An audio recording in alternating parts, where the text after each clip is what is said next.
Don't go by the clock. Okay, how's everybody this morning? Yeah. Okay, so we will continue on today talking about generosity. And I was recalling that one friend remarked to me once that he thought the whole path was about generosity. The whole path could be condensed into generosity.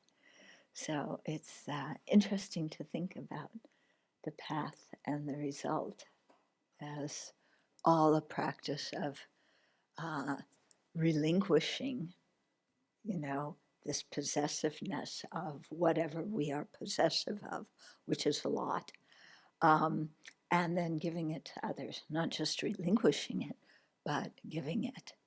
Yeah. And it's kind of beautiful to think of everything coming down to that. Yeah. Let's cultivate our motivation. So we tend to think of ourselves as independent individuals. We think that we're self-sufficient and based only on our own efforts, we can become anything we want or get any kind of material object we want.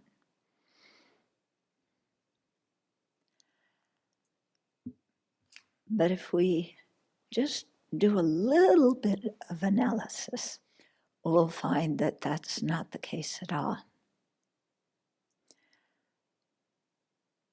If we think I'm an independent adult, well, how did we become one? There were many years before that when we were quite dependent. As infants, we couldn't take care of ourselves at all. We were dependent on parents, on siblings, on relatives, and babysitters. When we were born, we didn't know anything. Every bit of knowledge, even the ability to speak, came from other people's energy and their actions.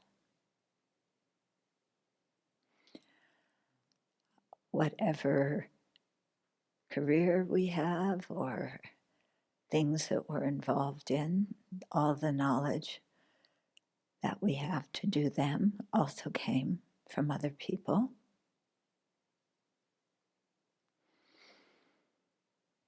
We didn't invent electricity ourselves. We didn't invent plumbing ourselves. More than any other time in human history, we are dependent on the efforts of others to construct the buildings we live in and work in, to grow the food that we eat, to transport the food that we eat, to remove the garbage that we create. So we exist in a world completely interdependent with other beings. So thinking of ourselves as independent entities who can pick ourselves up by our own bootstraps if we only try hard enough, that is a fallacy. Yes, we are responsible for our own actions.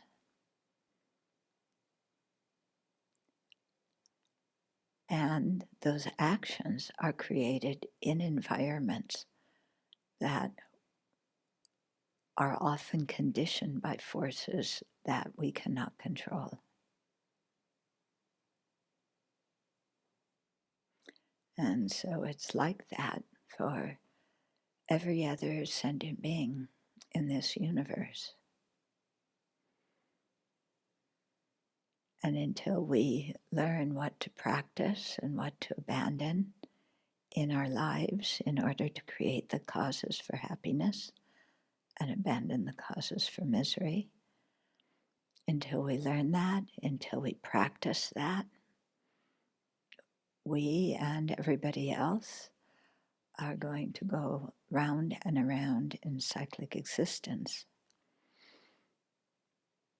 experiencing birth, aging, sickness, death, sorrow, disappointment, lamentation, and more defilements and afflictions without end. So this is why we need to learn the Dharma, reflect on it, meditate on it, put it into practice, integrate it with our lives, and also why we need to take care of each other and take care of all other living beings, no matter whether we know them or don't, no matter whether we like them or don't.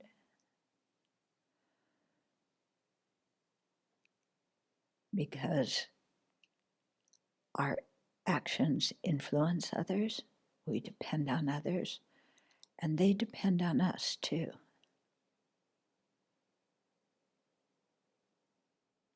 So instead of judging and competing with others, trying to one-up them, let's generate compassion, wishing for all beings to be free of misery, and an attitude of cooperation so that we can work together for common goals. And in that way, we will aim towards full awakening, where we can share these methods with other living beings and encourage them and teach them and support them on the path in the same way others are doing that for us right now.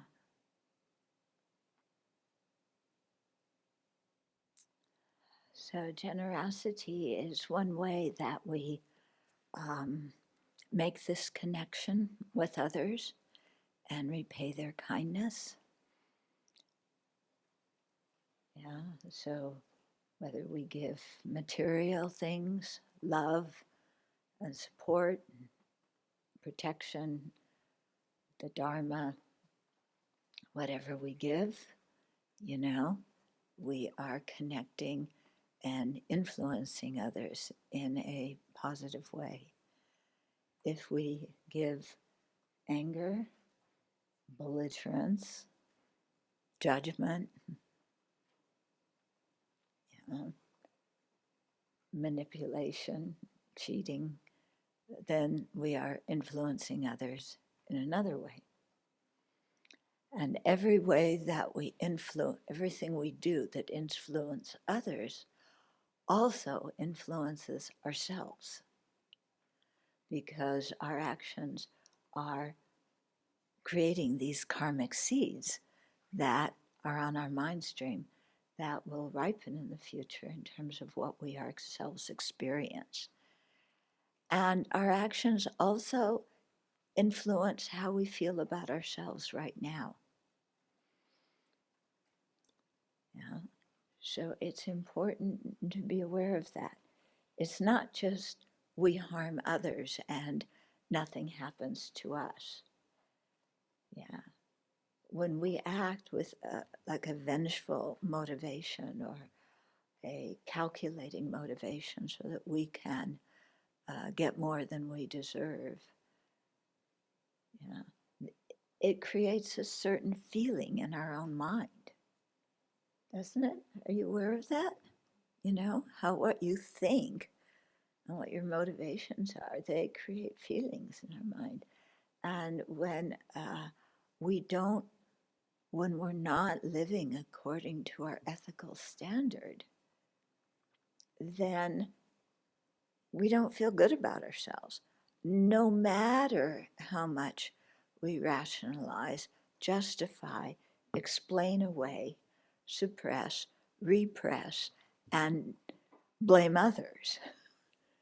None of it really works to get rid of the bad feeling we have when we know that we haven't acted according to our own standards or when we've actively harmed others. So here we see, we harm others, we harm ourselves right there in that moment. And then we place the seeds of these negative actions on our own mind stream, and that will ripen in terms of what we experience. Okay, so we don't live in a universe where things happen randomly, and we don't live in a universe where there's a creator who's managing everything and dishing out rewards and punishments. Okay, both of those extremes are not the way it is. Yeah, we exist in a way where through our own actions of body, speech, and mind, we create our reality. So in the end of the day, we're responsible for what we experience, but we're also responsible for, we're responsible for what we experience. And in the process, we influence others either positively or negatively through our actions. Yeah. And so it's wise to be aware of this kind of thing. So otherwise, we tend to live life like a bull in a china shop. It's a beautiful example, isn't it? Can't you just imagine, like this big bull our neighbors have that goes, oh, Have you heard him? He's been quieter these days than usual, but some days, boy. And you put him in a china shop. Yeah? Can you imagine? So sometimes, that's our attitude, I'm in it for myself. And what can I get out of this for me? And then after me comes the people that I like. Yeah, so I'll work something for them too because they help me. But then the people I don't know, why should I care about them? Why should you care about them? Because if you have a business, they're the ones who buy your products. They're the ones who pay your wages. They're the ones who take away the garbage. They're the ones who endure all the pollution that you put in their environment. That's why you should care about them. They aren't separate beings on the other side of some wall whereby they're not influenced by our actions. Yeah. And so when we think of their kindness and we think that in our hearts, wanting happiness and not suffering, we're all alike, then having that attitude of just looking out for ourselves, yeah, it doesn't make any sense at all, does it? Yeah, it doesn't make any sense at all. Yeah. So we might say, well, but I'm more responsible and I'm more proactive and I just do things, so I deserve more. Okay, well, imagine if your parents had that attitude towards you when you were an infant and said, I'm an adult and, I can just do my thing and just leave these kids, they'll manage for themselves. How long would we stay alive?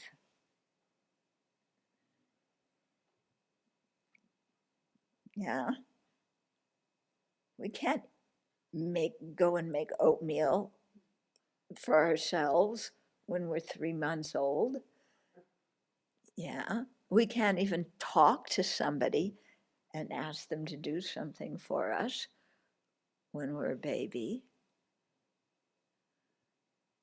Yeah. So we're completely dependent on others, and we've been the recipient of tremendous kindness and tremendous generosity from others our whole lives. Yeah. When you really think about, what it was like. I mean, I don't know, I can't remember very much from my babyhood. But, just you look at babies now and you think, I was once like that. And you watch what other people go through to take care of babies. And even if it's not your own child, like one of the photographs that we saw, with the 13 Marines who got killed in Afghanistan, one of the last photographs of one of the women Marines was she was holding an Afghan baby and looking at that baby with love. And I'm sure that if she had lived, she probably would have wanted to adopt that kid. Yeah. But, as kids, do we realize what other people do to not only keep us alive, but to teach us manners? Yeah, to give us an education, to discipline us when we're being a brat. Yeah. I look back and I hated getting disciplined, but I'm very glad now that my parents did it, because otherwise I would have been worse than I am now. And I'm sure it's not fun at all for parents to discipline kids. Yeah, do you think it's fun that you get mad and you scream at your kid or you whack them or whatever you do? It's not fun. Yeah. And then that you have to get up in the middle of the night to feed the kid who just cries, They don't think, a baby doesn't think, oh, mom and dad are sleeping. They've been working to earn money so I can eat all day. And now they're sleeping and resting. I'll wait later to cry and eat. Babies don't think that. They want something middle of the night. Wah! And what do the adults do? They get up and feed us. Yeah, they're sleep deprived for years, right? Yeah, mom over there, sleep deprived, huh? At least 1 year, probably more. Yeah, yeah, and yet they do this happily. So, our entire lives, people have given to us, and we've been the recipient of their kindness. They've been generous to us. And I don't know about you, I did not appreciate my parents' generosity and their kindness at all. Yeah. They did whatever they could for me, but I always wanted more. I wanted what the kid across the street had that they wouldn't give me. And then the things they made me do that I didn't want to do. But I'm glad about that now, too, because it really taught me how to do things I don't like doing, and that sometimes I actually enjoy them after I give them a chance. Yeah. So it's this kind of generosity that, starting when we even were conceived in the womb, that we receive from others.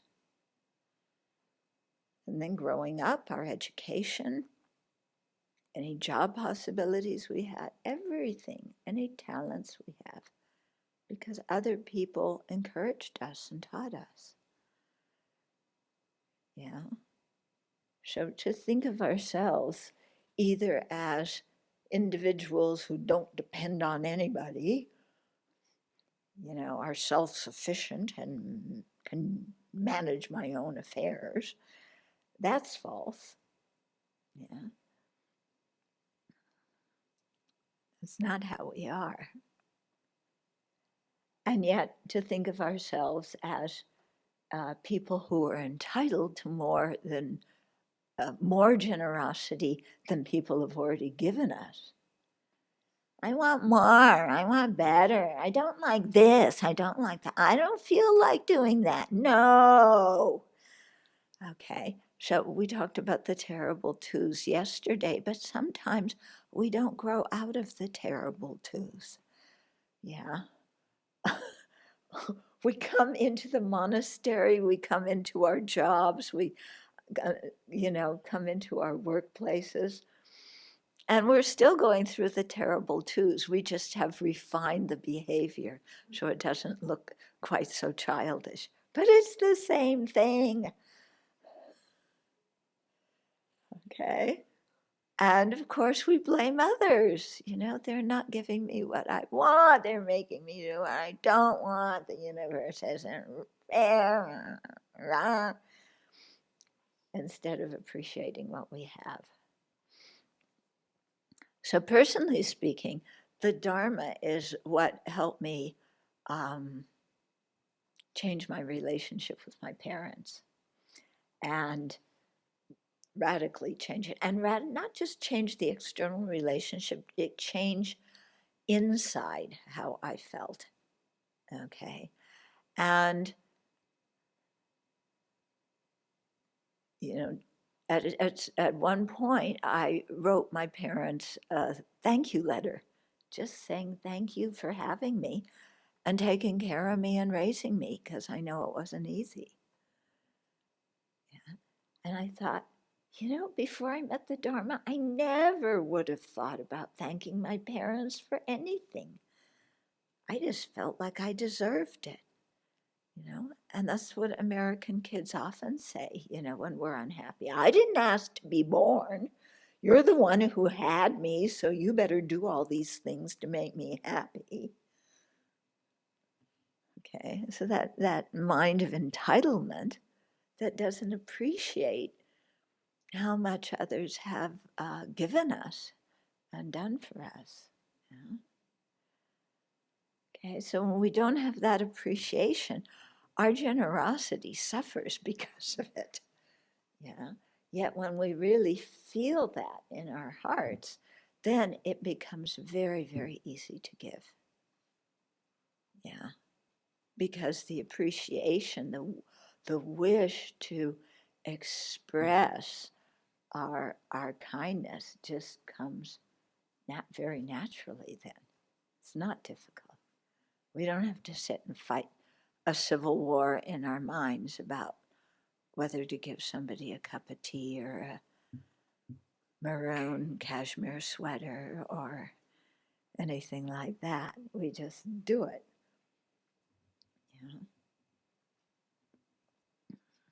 I'm referencing some of my stories that some of you haven't heard yet. Although I've noticed that some of you have spied on me before you came here. You watch the videos, so you come in here knowing me, but I don't know you. And it's not fair. Yeah, because you sit here, oh, I've heard that story already. But I think, oh, I'm telling them a new story. They're going, ah.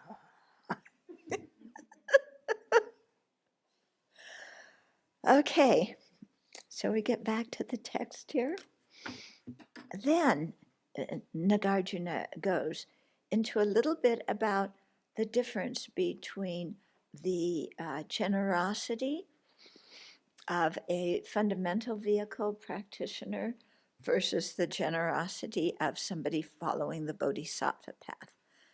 So a fundamental vehicle practitioner is aiming for arhatship. They're aiming to be liberated from cyclic existence. Yeah, and they attain arhatship. People following the Mahayana, or the bodhisattva path, are aiming for full awakening, with all the qualities necessary to really be able to benefit others. Okay, so those following the fundamental vehicle path are primarily looking out for their own welfare, their own liberation. Those following the Mahayana path are looking out for everybody. And so we're following the Mahayana path here. Okay, so Nagarjuna says, so if the generosity is not done for the sake of beings, okay, and if it's done solely for the sake of gaining liberation from birth, old age, sickness, and death for oneself, that is the generosity of the fundamental vehicle practitioners. But if one gives for the sake of all beings, and if one does so for the sake of realizing the true character, the true nature of all phenomena, and for leading all sentient beings to awakening, this is the generosity of the Buddhas and Bodhisattvas. Okay, so here it's showing the difference in motivation between those who seek their own liberation from samsara and those who are working for the liberation of all beings. Okay. If one is unable to make one's giving replete with every manner of meritorious quality, but rather desires only to give a minor measure thereof, that is the generosity of the fundamental vehicle practitioners. If one wishes to make generosity replete with every manner of meritorious quality, this is the generosity of the Buddhas and Bodhisattvas. Okay, so again, pointing at the difference in the motivation.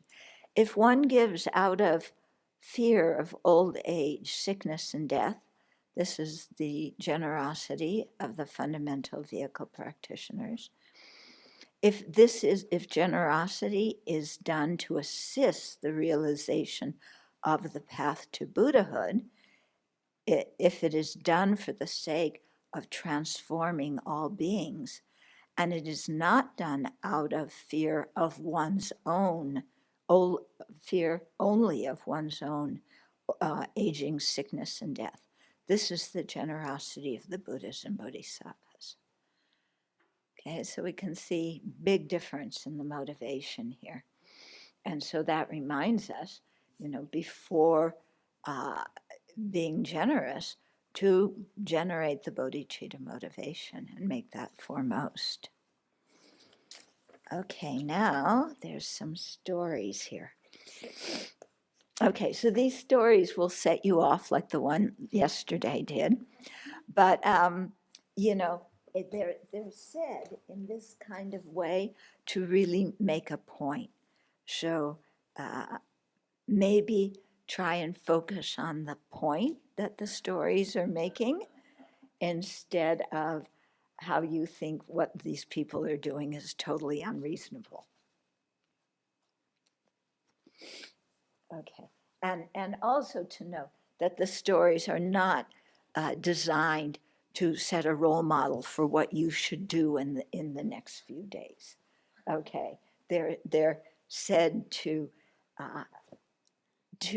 give us an incredible, broad internal feeling for what an open heart could be, for what caring for others and appreciating the Buddha Dharma and appreciating the three jewels of refuge could mean. Okay, that's the point of these stories. Okay. So it comes under the section, the bodhisattva who sacrificed his body for the Dharma.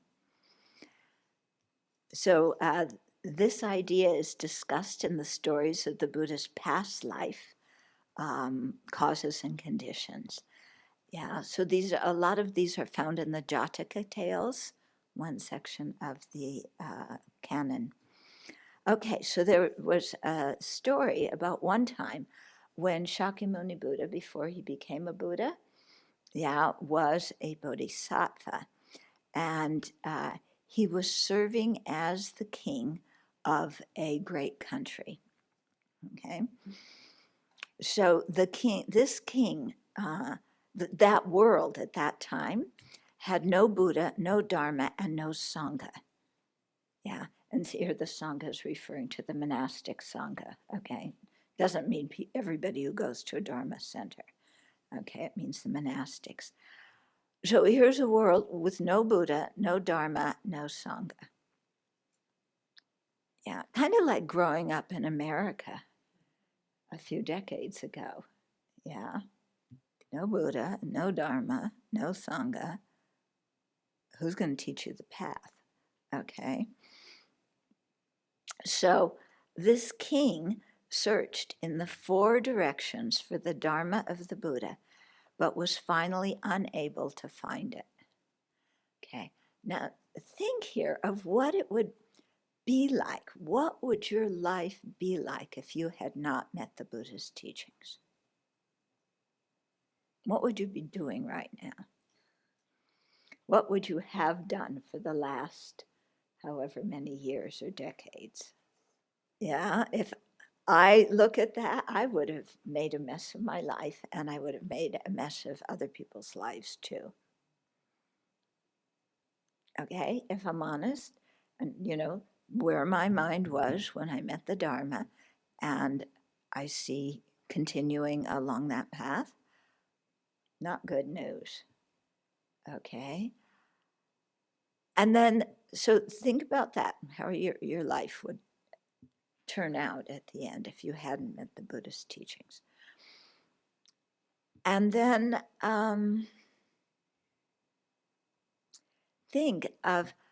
remember your feeling of spiritual longing, the feeling of wanting to meet someone or something that made sense, that gave a positive direction in life, that had something good about it, but not being able to find any of that.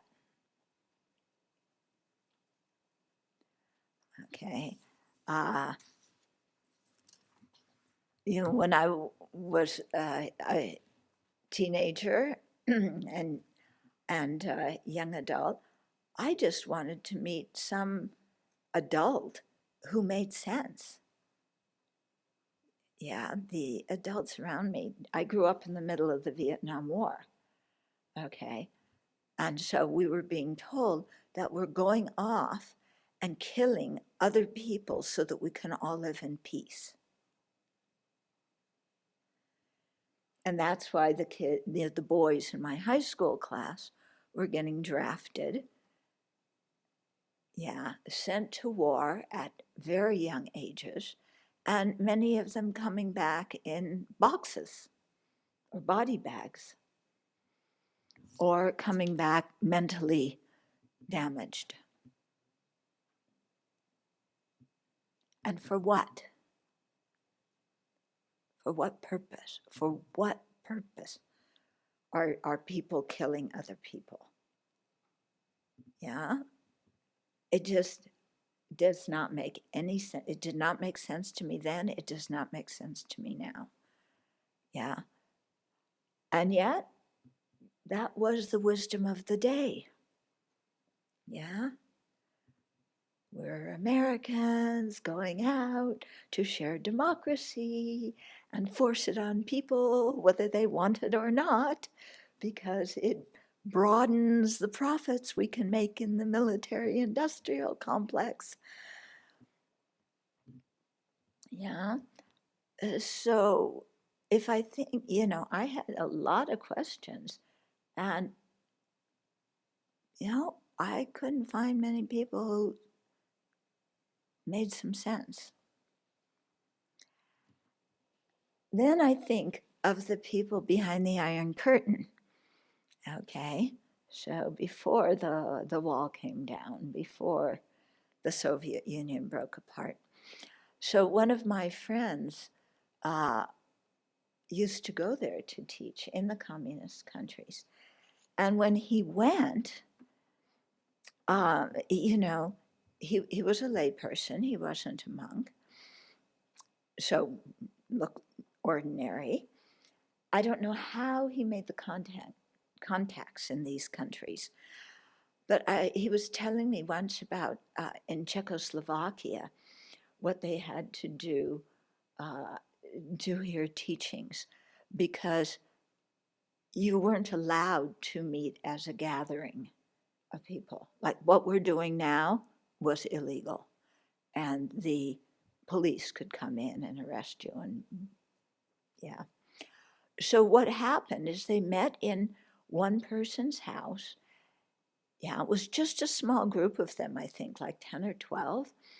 They all had to come at different times and follow different routes. So it didn't look like there was some kind of group gathering happening at this place. Okay. When they all got there, in the living room, they set up a big card game. So they had drinks on the table. They had the cards all dealt out. You know, every people smoked cigarettes in those days, so they had the cigarettes there. They made it all look like in the living room, like it was just a few people playing cards. Then they went in the bedroom and he taught. They closed the door because if the police came, they could easily run from the bedroom into the living room and say, we were just playing cards together.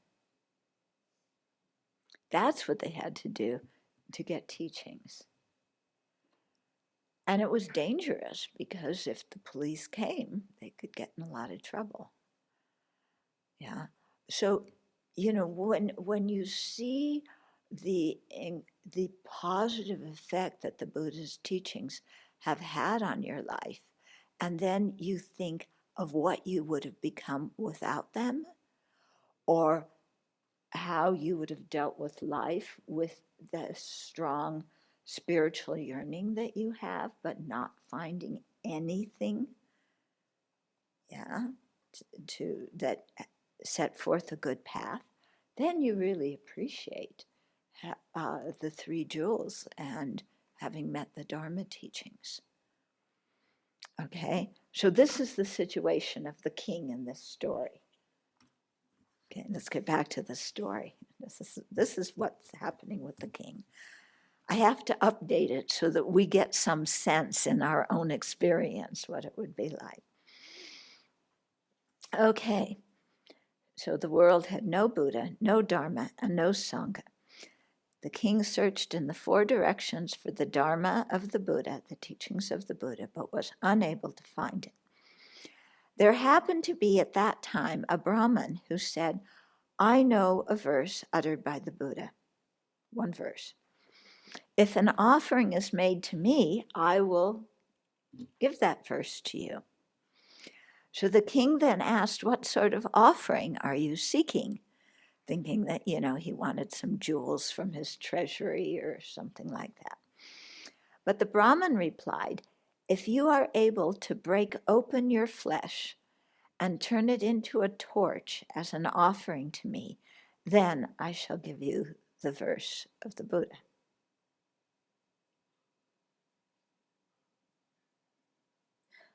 What do you think? Huh? Yeah, right. So the king then thought to himself, listen to this body of mine is fragile. It's decaying every moment, changing every moment, going towards death. And it's also impure. It's made of very foul substances. And what comes out of this body from every orifice is not something nice.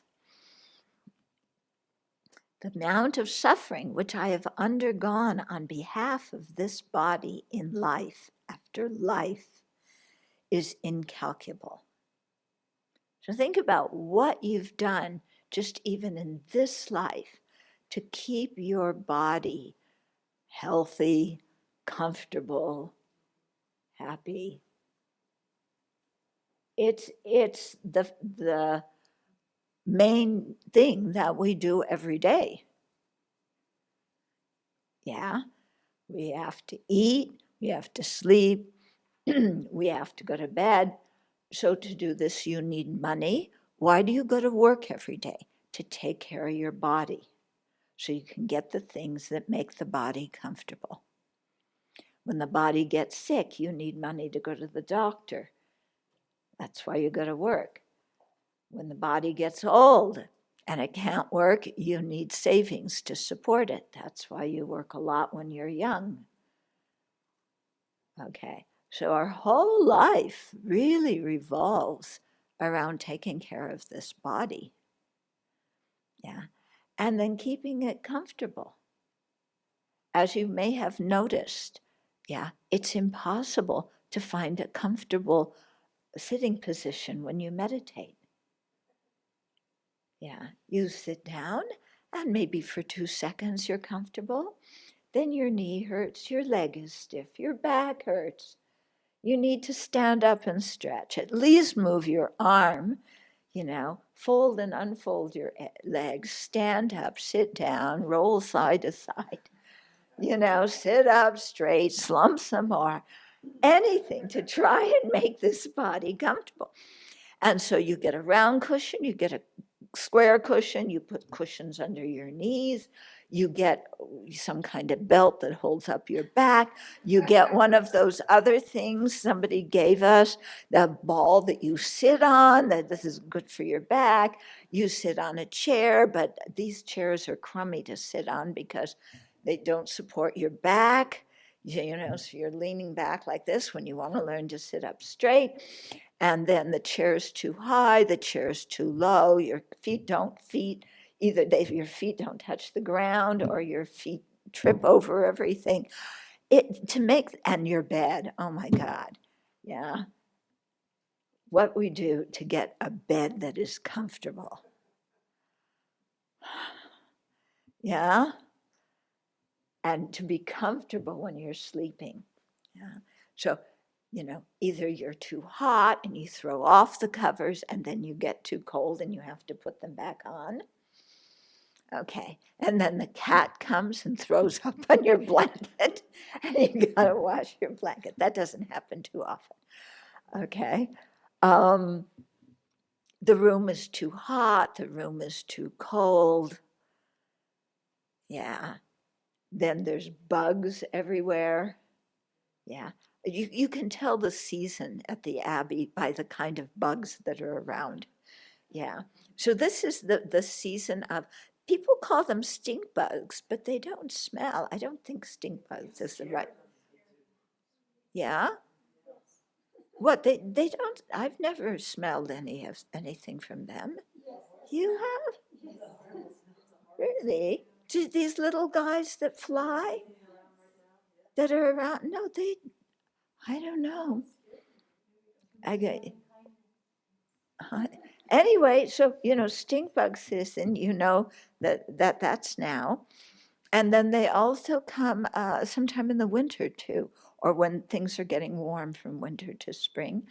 Also, the flies come when things get warm from winter to spring. Then the ticks come. Then the mosquitoes come. There's a sequence, and then after the mosquitoes, then the bees come. We like them. They pollinate the trees. But then after the bees, we get the wasps, the yellow jackets, and the hornets. Ugh. Okay. Then when it's, now we have the stink bugs. What do we get after the stink bugs? Anyway. Oh yes, spiders all winter long.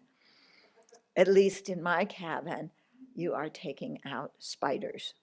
But you can't just put them outside because they freeze to death if you put them outside in the winter. So you have to walk somewhere, like down by the barn, yeah, where you can put the spiders so they're not going to freeze to death. But you're freezing to death walking. Okay, so what we have to do to keep this body comfortable and keep it protected. Yeah. So this is the way the king is, thinking. This body of mine is fragile. It's impure. The amount of suffering which I have undergone on its behalf in life after life, so not just this life, but beginningless samsara. Okay, that suffering is incalculable. This body has never been used for the sake of the Dharma. Only now does it begin to be truly useful. it is certainly not to be spared now. So in order to receive one verse of the Buddha's teachings, he, seeing that, clinging on to a polluted body like this doesn't get you anywhere in samsara. The king is willing to give up his body to get the verse. So after reflecting thus, he called a chandala. I'm not sure. Anybody know what a chandala is? It's a Hindi term. You know what it means? No? It must be some kind of spirit or something. I don't know. And ordered him to scrape the surface of his entire body so that it might serve as a torch. Then the chandala wrapped the king's flesh in white cloth, drenched it in ghee, which is like melted butter, and set fire to his entire body. Only once the fire had been lit did the Brahman bestow on him that single verse. Okay? So we hear this story, and I'm sure, it's like, this is ridiculous. He's dying and he gets one verse. He's not going to be able to think about it. Who's this Brahman? He's not very compassionate. Why, and how is he going to benefit anyway from having the king's body go up in flames? And, surely the king should, if he was really smart, he would not burn his body, but he would arrest the Brahman and force him to give him this teaching. And yeah, right? It's like this story doesn't make any sense. Yeah, on our practical Western way of looking at things. But if you think about it from a Dharma viewpoint, what is this body? What meaning is your life going to have if you don't know what to practice and abandon on the path? What meaning is your life going to have if you don't know the teachings and you can't, get rid of, or at least calm, our attachment and greed and belligerence and resentment and jealousy and all these things? Okay, so if you think like that, and you think of samsara and being born again and again in samsara, then, yes, the story is a bit extreme in him having to light his body on fire before he gets the verse. But you can understand more. I mean, what the story is illustrating is what the king was willing to give up of samsaric pleasure in order to receive the Dharma. Okay, so that is setting up an example for us to think about, and after thinking about, possibly emulate, in the sense of cherishing the Dharma more than we cherish our own comfort, more than we cherish all the rigmarole we have to go through to make this body happy and comfortable, where we cherish the Dharma and the Buddha Dharma and Sangha, and the people who give it to us more than anything else, and dedicate our life to that. That's the point this story is trying to get across. Okay? And if you really think about it deeply, there's some quite strong meaning in this. And then when you read some of the biographies of really sincere practitioners in the past, what they have given up to be able to hear the teachings and practice them, then we understand what their lives were about. And we start looking at our own lives and saying, well, what am I attached to? Yeah. And one of our biggest attachments is to our body, let alone to our possessions, let alone to our friends and relatives. Okay. And then we begin to see how our attachments to things that by their own nature change in every moment by moment by moment by moment and never stay the same, that our attachment to those things doesn't make a lot of sense because we're attached to something that is in the process of going out of existence. We're attached to something that's in the process of decaying. And that attachment stops us from acting with kindness, from being generous, from being ethical, from restraining our mind from any kind of negativity. And it stops us from being open to others and generous with others. Okay? So there's a lot in this story that isn't said explicitly, but it's left to us to really think about and, imagine in our own life some similar situation. So, along this line, if you feel that, if you want some living examples of people who really cherish the Dharma, I want to talk about James, the Chinese doctor I go to in Singapore. So he was a friend of one of my friends, one of Chunfa's friends. And Chunfa introduced me to James many, many years ago. Yeah, and so James does, primarily at that time he did acupressure. Now he's doing more acupuncture and also herbs and everything. Okay, so when I went, and sometimes some of the other nuns here would be traveling with me in Singapore, and they went. James, you walk into the clinic, and he's going to treat you, and he prostrated to us. He and his wife prostrated to us, and we're going, no, no, no, no, no.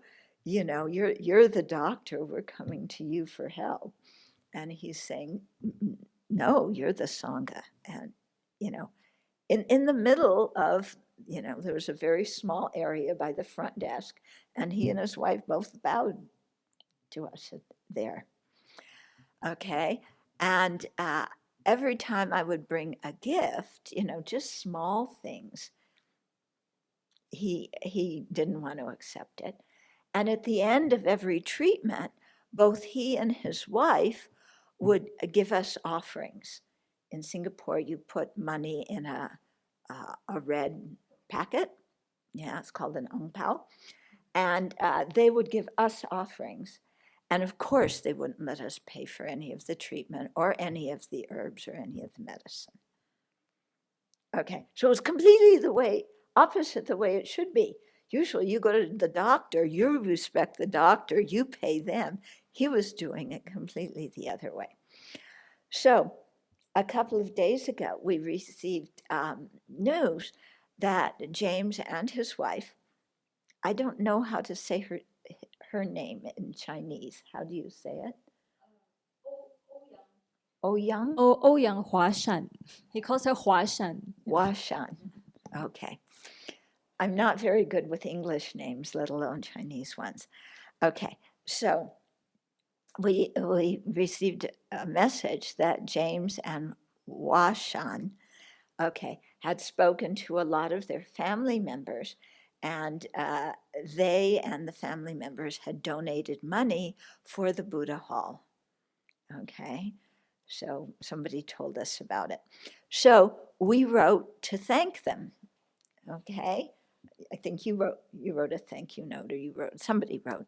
Yeah, you wrote the thank you note in Chinese, to thank them, because we're very grateful, So this is what James wrote back after he and all his families had given, I don't know, altogether it was between $3,000 and $4,000. So it was a nice sum. So James writes, "You are too polite. Making offerings to the three jewels is what Buddhist disciples ought to do. My offering is very small, and I feel sorry about it. I am grateful to the Venerables for giving us this opportunity to make offerings. I hope that this pandemic will pass soon so that the Venerables can return to Singapore and elsewhere in the world to spread the Dharma. Wishing the Venerables good health and prosperity. Amitofo. Yeah. So he's thanking us for the opportunity for him to be generous. Okay, so he's really seeing the benefit of it all. And I mean, I read things like that, and it just floors me, you know. It floors me that to meet people who sincerely, in the bottom of their hearts, feel like this. So now there's another story about the Buddha in his past lives as a pigeon. Okay, don't ask me how the Buddha got born as a pigeon. I think it's because bodhisattvas manifest in many different forms in order to help sentient beings who have the karma to be receptive to them in that kind of form. So, and when bodhisattvas manifest in these different forms, they don't wear a name tag saying, "Hi, I'm a bodhisattva, I'm here to benefit you." Okay, they just appear as ordinary human beings, or in this case, an ordinary pigeon. Okay, so in a previous life, Shakyamuni as a bodhisattva was a pigeon in the snowy mountains. We don't have pigeons here. Of course, we didn't have a lot of snow last year either. On one occasion, there was a great blizzard, and there was a man who had lost his way. The man was poor and in miserable straits, undergoing bitter suffering. Hunger and cold were both upon him, so much so that his life hung in the balance at that very moment. The pigeon saw this man and immediately flew in search of fire, picking up twigs and then lighting them. He additionally then cast his own body in the fire as a gift to this starving man. So he offered his own body to be cooked so the man could eat it. In just such a manner, he gave up his head, eyes, marrow, and brains for beings. Okay. Ideally, one would cite here many comparable stories from the Sutra on the causes and conditions of previous lives. All sorts of similar cases show that what is meant by inner giving. Okay, outer giving is giving possessions. Inner giving is giving what is attached to the mental continuum of a person. Okay, so there are innumerable cases of inner and outer giving, such as considered above. And these illustrate the defining features of generosity. Yes, some of the stories sound extreme. One time, during one of the conferences of Western Buddhist teachers and with His Holiness, somebody asked why the stories in the scriptures were so extreme. And, you know, because we read the stories and we say, that's impossible, I can never become like that. And then we feel discouraged, you know, because either I should be a bodhisattva like that, willing to sacrifice everything, give away everything, or I'm a lousy practitioner, hopeless, helpless, might as well give up, because in no way can I compare with what these bodhisattvas are doing. Okay? So, are we a little bit extreme? Yeah. We approach things with very extreme attitudes. Either I have to be a bodhisattva already Not just a beginning bodhisattva. I have to be an Arya bodhisattva already. Or I'm totally incapable of practicing the path. There's nothing in the middle. Okay, little bit extreme, little bit wrong conception. Okay, but this is how our minds work. Okay, so so this person asked His Holiness, like, we're just ordinary people, and yet we're in the process of sharing the Dharma with other people, and we look at these stories and like, it sounds like you don't have any you don't need any friends. Okay, you don't have any social life. You are just sitting in your cloud of deep samadhi all day, perfectly satisfied. All your physical and mental and emotional needs are being satisfied, and you're just in bliss all the time, and then you manifest different bodies to benefit sentient beings. So he said to His Holiness, that is set up as our role model, what we should be, and yet we aren't that. So how do we deal with this gap of we're not totally, like people who don't know anything about the Dharma, but we're not Aryas yet either? It's a good question, isn't it? Yeah. A Tibetan would not ask that question. Yeah. These are Inji style questions. Yeah. And extremist questions. Yeah. And, of course, what's His Holiness supposed to answer? You do what you're capable of doing. And you rejoice at that. And you continue to build on what you've done. I mean, is there any other solution than to do what you're capable of doing and be happy with that? And then still, nudge yourself along and do more and more gradually. I mean, that's the only way to answer the question. And yet we could not come up with that answer ourselves, because we were in this black and white mind. It's either this or this. We couldn't see. How can you be in the middle and be satisfied and be happy with what you're doing, and at the same time encourage yourself so that gradually you can improve? Yeah, it's amazing how we could not see that. So that's what His Holiness explained. Let's pause right now a little bit if there's questions and comments. Someone gave the definition of a chandala. It's a Sanskrit word for someone who deals with disposal of corpses and is a Hindu lower caste, traditionally considered to be untouchable. Thank you.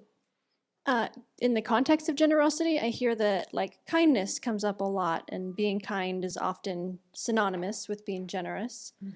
And I'm wondering if it's important to make a distinction between the two, or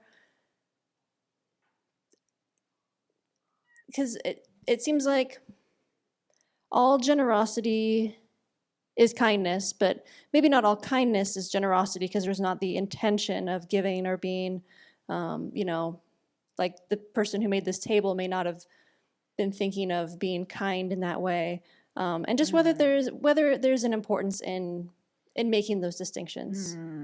Okay. So, so we benefit from having the table to use, but we don't think of the person who made it as being kind. Yeah, they're just doing their job. Yeah, why should I think of them as kind? They're just earning a living for themselves and their families. But what we're talking about here is kindness. When we're talking about what we have received from others, kindness is not their motivation per se to benefit us specifically because we are so important that they made this table especially for us. Okay, here kindness means that without somebody putting forth their life energy, we wouldn't have this. So it's redefining what we usually think of as kindness, to not somebody's motivation, but to us receiving the benefits of their labor and depending on it, and being bereft if other people didn't do whatever job they have in society. Okay. Now, so we, as Buddhists, you train your mind to see that as kindness. Yeah. Ordinary people don't think this way. Okay.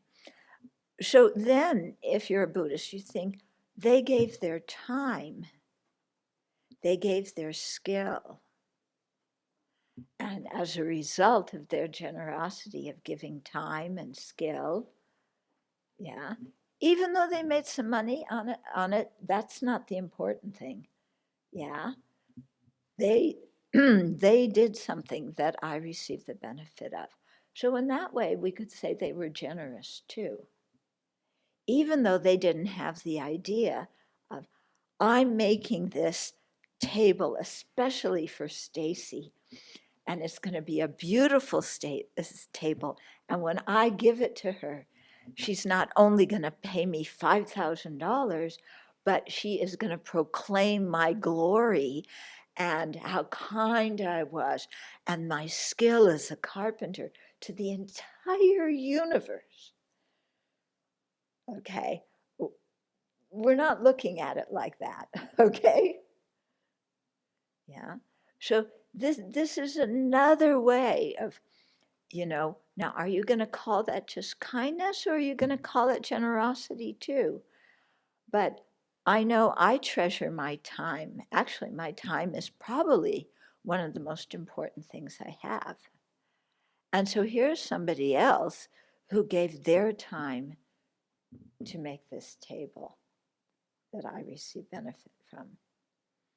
Okay, so this involves changing our mind. And as we change our mind and begin to see ourselves as the recipient of kindness, our whole, and also as the recipient of generosity, our whole attitude changes. Okay, because usually you work a job, yeah, you want money. The boss is not kind for paying you money. The boss owes it to you. I worked. Here's my timesheet, or here's my CV. I worked. I deserve this.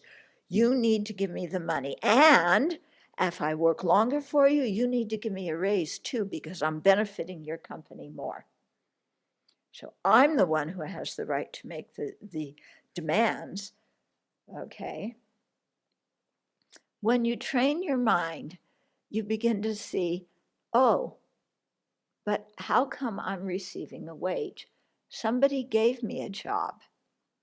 They didn't have to give me the job. They could have given the job to somebody else.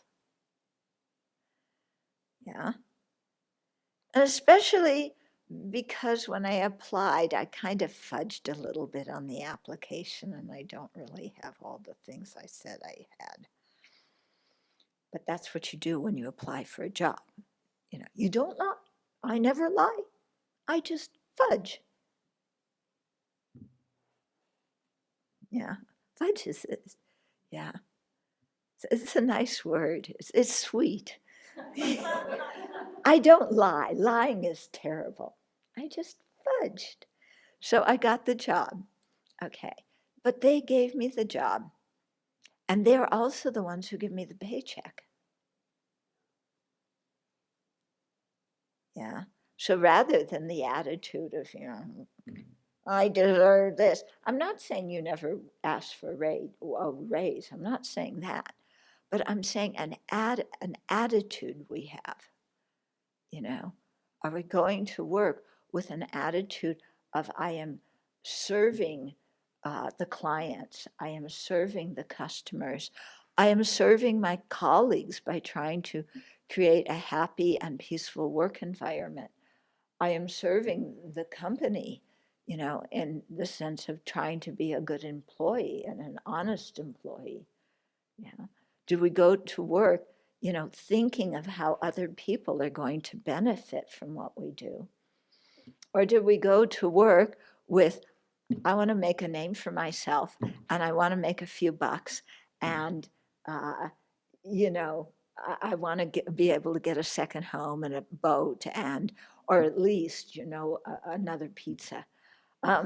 Yeah, but I'm working to get something for myself. So what is our attitude when we go to work? So you're going to be at your job for however many hours it is anyway.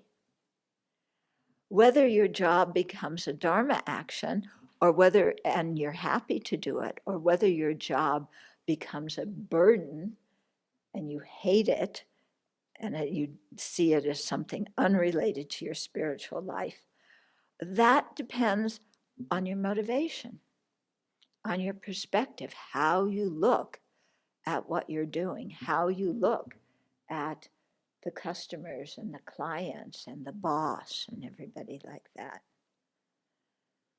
Okay? So it becomes so clear, it depends on our perspective and our motivation. And then you either feel like your job is useful or you hate it. Seems like seeing the kindness of others is sandwiched between other conditions, like on one side there's real humility and understanding our situation. On the other side there's low self-esteem, and that brings vulnerability to that deep appreciation. And yeah. Yeah. We're trying to avoid all of the extremes and see things in a more realistic way. I mean, if we have a skill and we can offer it to benefit others, why do we have low self-esteem? Because somebody else is better than me. Well, that's good. That's fine. I'm glad somebody else is better than me. Isn't that nice? If I were the best, this world would be really problematic. Yeah, somebody's better than me. It's okay. Yeah. What am I losing out because somebody else is better than me? Oh, because they're getting all the accolades and they're getting the raise and they're getting the fame and the appreciation, and I want all of those things. And then you say, yeah, what good is it going to do? Okay, the money can be useful, but the accolades and the esteem and the fame, and being proclaimed the best, yeah, is that really going to make me happy? Does it really do anything for me? No. In fact, when you're the best, you have a whole new set of problems that you never realized you would have. Okay, when you're the best, then you have to continue to be the best. And there's lots of other people who are coming up behind you, ready to be better than you. So that's why the Olympic stars stop competing at a certain point. Yeah, because once you win a gold medal, once you get a bronze, there's pressure to get a silver. When you get a silver, you have to get a gold. When you get a gold, then you have to get more golds, and you have to get more golds than anybody else. But your body is getting old and you can't keep it up.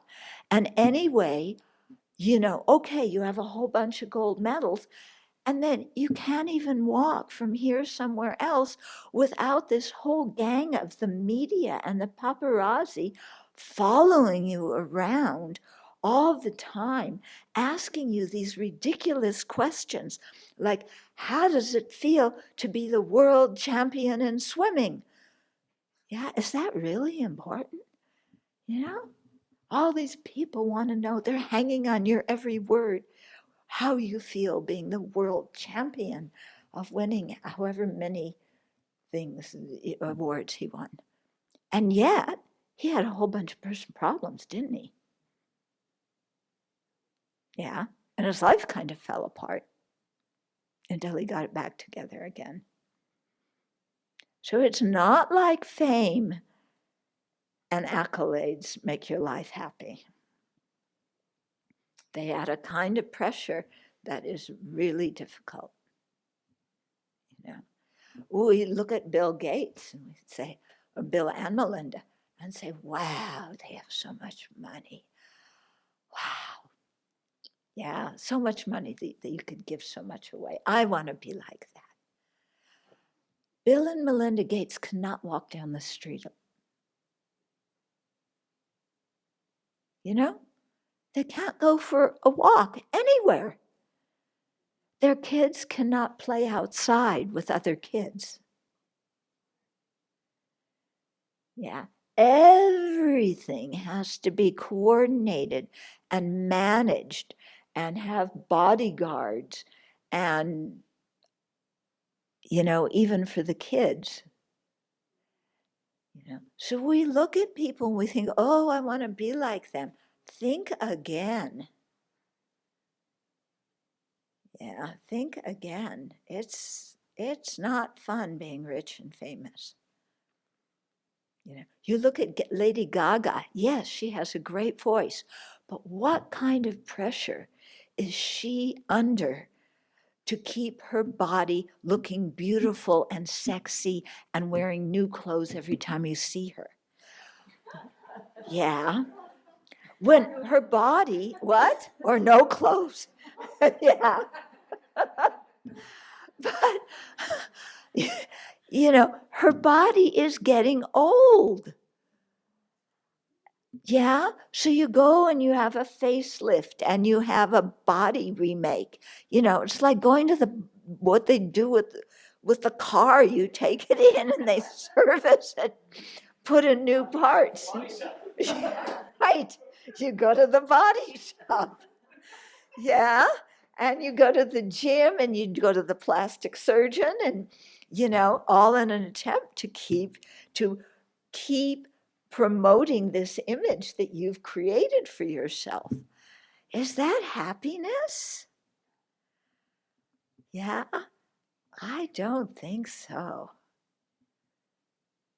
Yeah, I don't think so.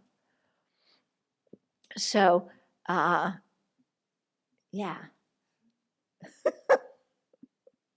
Think of, you know, be careful of what you want in case you get it.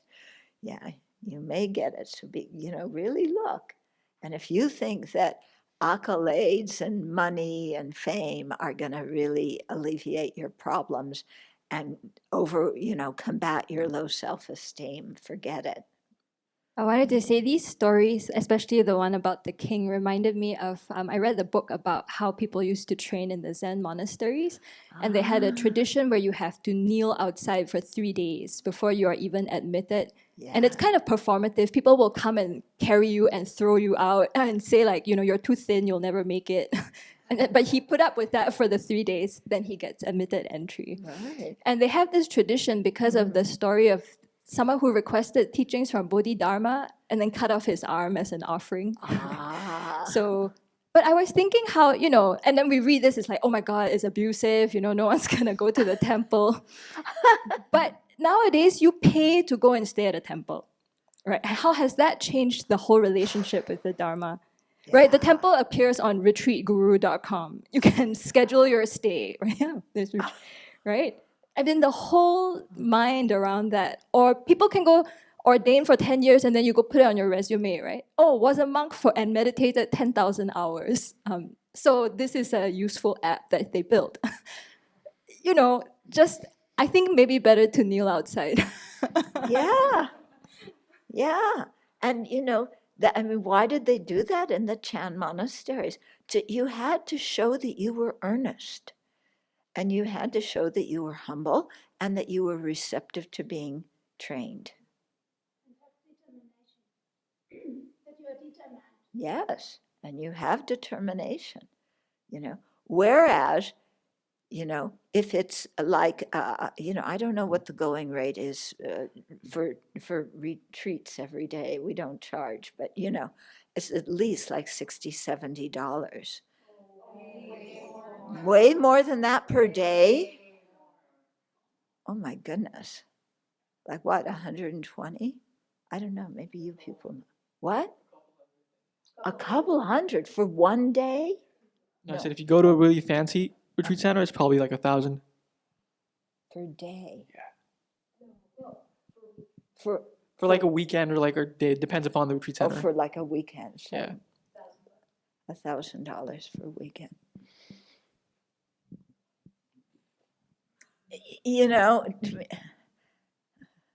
Yeah. So with this kind of thing, then you go in not with humility, not with determination, but I'm a customer and I'm a paying customer, and you have to run this retreat and give me everything I want.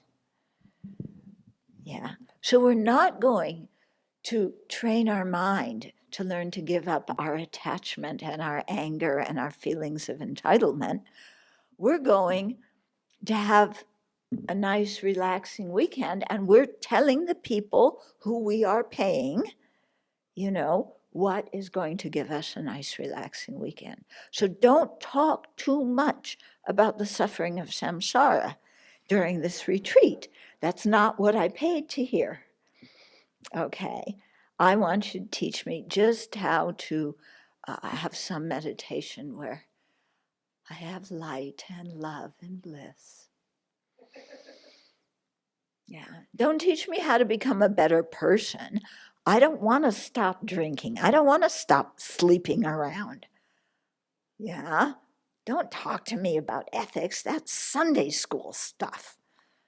That's why I rejected my religion of origin and I'm turning to Buddhism, because Buddhism talks about enlightenment. It gives me goosebumps. And Buddhism talks about guru devotion. Oh, I just devote myself to a guru, and then the guru does everything for me. Yeah, the guru tells me what to do, very simple things like eat ice cream every day. And I say yes. And that's my path to enlightenment. But if the guru tells me anything I don't like, I am out of there. Now that you were talking about it, do you think there's any benefits to that? Because I, see a lot of people on social media post about going to retreat centers and, getting interested in Buddhism. And I think, sure, there's a lot of negative connotations to that, but it's also getting the word out. It's also attracting a wider audience. So you might have more people, knowing about this stuff, and from them you might have a select few that are actually interested in, getting ordained and becoming a monk. So do you think there's any benefits to, social media and going to these retreat centers? Okay, so you're talking about kind of this thing of advertising and charging and giving people what they want at retreats. Yeah, because someone might look at it and be like, I want more, but I don't think I'm going to get that from you, so let me go and research what other options there are. Yeah. I've heard that argument many times before. I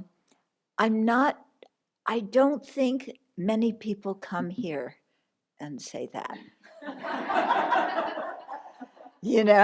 They don't come here and say, I started out with a mindfulness app, or I started out at a retreat center where I paid $1,000 for a weekend retreat, but then I wanted more, so I came here because I love your kitchen and washing dishes is such a pleasure.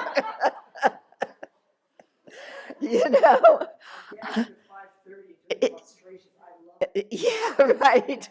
Yeah, I love the schedule, Yeah, get up at 5, not 5:30. You start your prostrations at 5:30, and then you got to sit in pretzel position after that. Yeah, and then you get a half an hour to eat, and what do they serve? Oatmeal, like no pancakes, no waffles, no freshly baked, whatever. Danish rolls. And they won't even let you drink coffee at this place. Forget it. Sravasti Abbey, I'm not going there. No coffee. So, I've heard that argument, but my concern is that what happens is people begin to think that that's what genuine Buddhism is. And then they begin to think that that's all they have to practice. And then the teachers, instead of teaching what the Buddha said, modify the teachings quite deliberately to give it in a way so that the people will come back and they will get more dana and the center will get more paying customers. This is my concern with it. Yeah, that somehow the Dharma gets degenerate. I think if people present it, as, okay, I'm doing this to, just to help you have a better life. I'm not teaching you a spiritual path. I'm teaching you just how to relax, how to, be calmer. And that's what I'm teaching you. And that's beneficial to teach people. Yes, people need that. Not everybody's going to, dive in and become a monastic and devote their life to the Dharma. That's not going to happen. But if people were kind of upfront of, I'm not teaching you the Buddha's teachings. I'm teaching you just how to relax, how to be more peaceful, how to smile more and be kinder to other people. That's fine. It's when people say, I'm teaching Buddhism, and then they teach that. And then people come and think that's all there is to the Buddha Dharma, when that is like, this big. Okay, so that's the thing that concerns me. Mm-hmm. And I get approached a lot, more invitations have been coming recently to join in with that kind of thing, and do that kind of thing. And yeah, I usually don't bite. It's not my cup of tea. Yeah. I have no wish to go. I mean, there's one guy who used to be a monk in the Tibetan tradition, disrobed. He's the one who started this new app. I forget the name of the app. Huh? Headspace. Okay. And, and I saw a clip of him on, I forget, one of the late night shows, and he was teaching one of the late night guys how to meditate for 30 seconds. So they're in front of the audience, for 30 seconds. I forget which late night guy it was, was sitting there, and then this guy was saying, breathe in, breathe out, and then rang the bell at the end of like 30 seconds or 1 minute. And then everybody started laughing, So, that may make, like you said, it makes people aware of some other aspect to their life besides just, grinding at a job all day. But how many it's going to lead to actually getting in deeper versus the risk to the purity of the Buddha's teachings. Yeah, that's my concern. I just asked who are the kinds of teachers at those retreats and like what's their lineage, if any? I can't tell you that, First of all, I'm not an expert on that. And even if I knew all the names, I wouldn't say them out loud here. Oh, no, I'm not saying names, just like, are they people who like took a mindfulness class and now they're Buddhist teachers? Are they? Sometimes, yeah.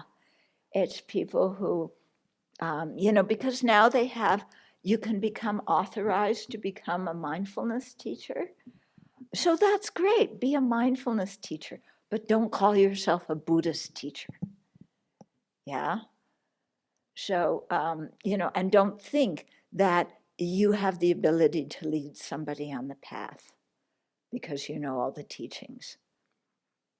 Yeah. I mean, even the teachers who teach the path don't know all the teachings. Yeah, because the teachings are vast. So, okay, we better stop. Go wash some dishes. Go carry some wood. Yeah. Maybe that partition between things collapsed and you have to take the wood out and put it back in again. Yeah. Yeah, they're Milarepa in the making, these two guys. Yeah, Yash, you arrived a day too late for that. Yeah. Okay.